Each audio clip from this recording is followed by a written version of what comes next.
চলো আজকে তোমাদের সাথে শেয়ার করি আমার মেয়ের হেয়ার কাটিংয়ের ভিডিও। তো আমরা এসেছি এখন আমার দিদির পার্লারে, মানে আমার দিদির আর মায়ের দুজনেই পার্লার। যারা পার্সোনালি আমাকে চেনো তারা জানো আমার দিদির আর মায়ের পার্লার রয়েছে। তো ওখানেও হেয়ার কাটিং করছে এবং সবসময় ও ওখানেই করে, কারণ ওর মানির কাজ খুব ভালো আর ওর ওই জন্য ভালোও লাগে মানির কাছ থেকে হেয়ার কাট করতে। এবং কি শ্যাম্পুটাও ও করাতে দেয়নি আমাকে, আগের থেকে বলছে না আমি তো মানির কাছে শ্যাম্পু করব, শ্যাম্পু করে ওখানেই হেয়ার কাট করব।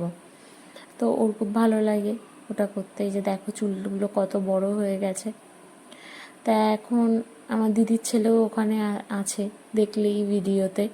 এখন দুজনে মিলে একটু দুষ্টুমি করছে, এ ওকে খেপায় ও ওকে খেপায়, এই করে দুজনে মিলে সারাক্ষণ। যখনই একসাথে থাকে, যখন একসাথে থাকে না তখন তো বলে যে আমাকে একটু দিদির বাড়িতে নিয়ে যাও, মানির পার্লারে নিয়ে যাও, তাহলে ওখানে গিয়ে আমি একটু খেলতে পারবো, বাড়িতে একা একা খেলে আমি কি করব, এই সব বলতে থাকে।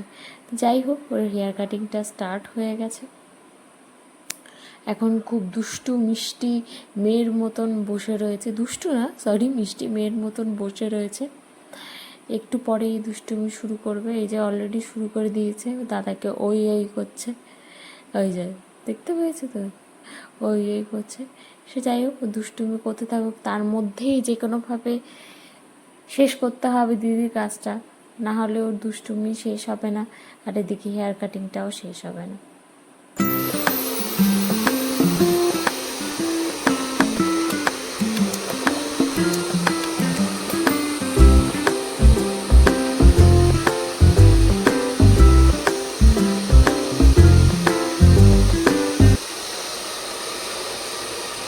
মামের হেয়ার কাটিং কমপ্লিট হয়ে গেছে।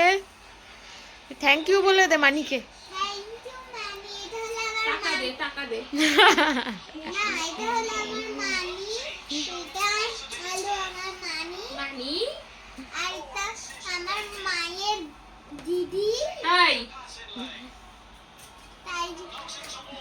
এখানে একজন রয়েছে, এখানে বাবা বসার ইয়েটা দেখো, বসেছে কিভাবে,